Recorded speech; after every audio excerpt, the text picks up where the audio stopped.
Good morning. My name is Annabelle Fraser, and I'm the editor-in-chief of the MIA Wave, and I'm also the president of Girls Learn International. I'm Casey Lucius, and I'm a staff writer for The Wave and a member of Girls Learn International. My name is Emma Nash. I'm a staff writer for The Wave, and I'm a part of GLI as well. And today we're here with Casey Lucius, who is the assistant city manager for Marco Island. And would you like to explain a little bit about yourself and your background? Sure, thank you. Thanks for inviting me to be part of the podcast. Just briefly, I'll tell you a little bit about my professional background. I went to high school and college in Ohio, and my first job out of college was at the Ohio House of Representatives. And then I decided I wanted to join the Navy, mostly because I wanted to leave Ohio. And so I joined the Navy and spent 7 years on active duty. I served as an intelligence officer and spent 2 years on an aircraft carrier deployed to the Middle East. And then they sent me to graduate school in Monterey, California, and then 3 years in Hawaii at the Pacific Fleet headquarters. And while I was in Hawaii, I got my PhD in political science, and then decided to get out of the Navy, and I got married. And my husband and I went to Hanoi, Vietnam, where we worked at the U.S. Embassy there. I worked for the State Department as the chief of staff to the U.S. ambassador there. And then we came back to California, where we had lived before, and that's where I got involved in local government. So I served on a city council there for 4 years and really fell in love with local government. And I was also a professor at that time teaching for the Naval War College. That is so interesting. How would you describe your leadership and management style? How do you find it different from your male counterparts? Well, I thought a lot about this. You know, I appreciate that you gave me some questions in advance so I could think through them. And this one I had to think about. And I'll tell you, so my favorite book on leadership is called Becoming a Person of Influence. And I have found over the years that being a person of influence is more powerful than having a title or, you know, how many people you manage or what your leadership style is. Because sometimes your leadership style and your management style changes and adapts depending on the people you're leading and depending on the circumstances. You know, sometimes you have to be more harsh if there's an immediate circumstance. Sometimes people require a more gentle approach. Anyway, in that book, I think the thing that I lean toward the most is motivating people. So when you get to know the people who work for you, you can figure out what inspires them and what incentivizes them, and then you can motivate them. So I guess that's how I would describe my style, is focused more on how can I motivate people to be the best that they can be and to work hard and get the job done. Absolutely. Really great. Yeah. Do you believe that there are any differences between the way the public or media treat women in power versus how they treat men in similar positions? Yes. Unfortunately, yes. And the most obvious, I think, and you can see it when you watch, you watch these national elections play out in the media. And the most obvious one is just how people comment on the way women dress. Yeah. Absolutely. Yeah, for sure. Constantly. They never comment on the way men dress. No. And actually, when I was running for local office, a common question I would receive is, well, if you serve in office, who's going to take care of your son? Oh my But gosh. no one goodness.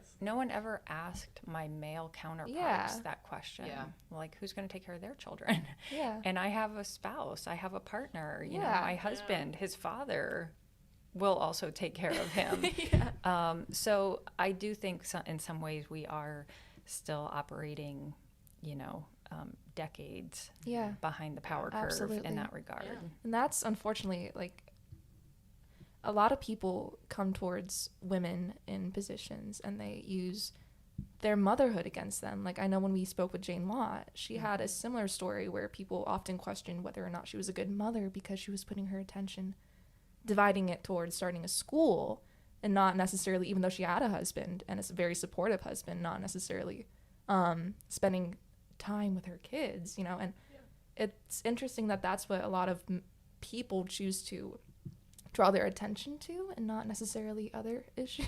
Like, it just, Right. it seems that that's a very common, you know, issue that a lot of women have to face, you know. Yeah, I think instead of focusing on capability and intellect, Yeah. there's this underlying question of, well, you might be capable and you might be smart, but how are you going to balance everything? Absolutely. And I think, well, that's my problem, not yours. Yeah. I'll figure that out. Yeah. You know, all you need to worry about is that I'm capable and smart and can get the job done.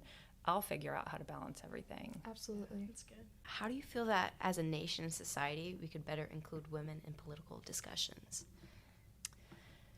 Yes. This is my second passion. You know, I looked up some statistics. So even now, I think we only have, 25% of the women in the 25% of the Senate are made up of women. About 28% in the House are women. And then I looked up Fortune 500 companies. Only 10% of Fortune 500 companies are run by women. Really? Wow. And then I looked up city managers in the country. Only 15% of city managers across the United States are women. Wow. So I thought, Really? okay, we're still too far behind. I know. Yeah. And we need to involve women more. Even now, we only have one woman on our city council I here know. in Marco Island. Yeah. So I think the best thing we can do is, as women, is support each other Yes. and I really agree. encourage each other to run for office, Yeah. encourage each other to get involved, to speak up, you know, to share our opinions and share our voices and write op-eds, write articles, do podcasts, do media interviews, Yeah. and just really involve ourselves, you know, Yeah. Yeah. on those issues. You can't be involved in everything, but you can pick the issues that you feel passionate about. Yeah. And Absolutely. and then do that. And I've tried to encourage, women to be involved and to run for Yeah. office That's great. and speak up. And this leads to some closing remarks here. Why do you believe that women are still so commonly overlooked in these positions of power? Like, We're so behind. so behind Like, in Well, everything. Yeah, I think there are two sides of it. There is a side in which women may be overlooked, and like I said, I think that comes back to our initial discussion about, you know, well, how are you going to balance your motherhood and being a wife and all of Yes, these yeah. things? So I do think that there is still a piece of that, Mm-hmm. but I think the other side of it is we have to take responsibility for being part of the conversation and being part of the solutions. And a lot of women don't run for office. A lot of women don't seek higher level positions. And I don't know if that's, you know, because they're not confident or because they want to have more time, more experience before they, you know, pursue those higher level positions. But I do think that some of that responsibility is on us as well. And I read a great book called Women Don't Ask. And real briefly, I'll just tell you, it was written by a PhD. And when she was going through her PhD studies and trying to get internships, she went to her professor and she said, "Why do all the male students get the paid internships?" And he said, "Because they ask." No female student had ever asked for one.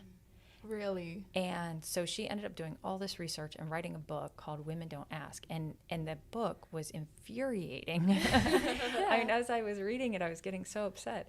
But it was basically like about men are paid more because they ask. Really? They ask for higher salaries. They ask for a raise. Men are promoted because they ask. Mm-hmm. You know, men have all these opportunities because they ask.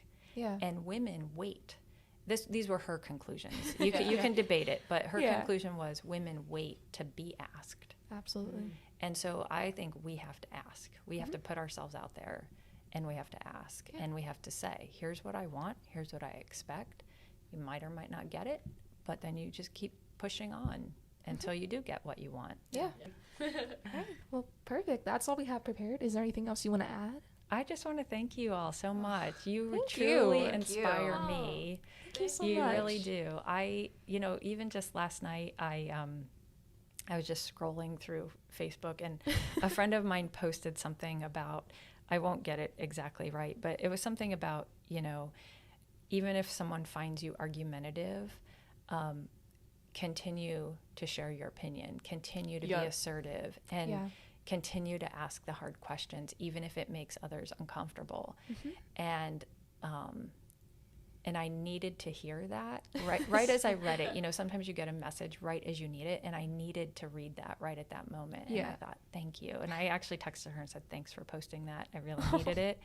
So combined with that and then listening and being with you today, it just is a reminder that, you know, we do need to continue to speak up and be involved and be women of influence in our schools and in our society. It will make a difference. Perfect. Thank you so much. Thank you. Thank you so much. Thanks. Thank you guys so much for watching. We are the Women of GLI, and we will see you soon.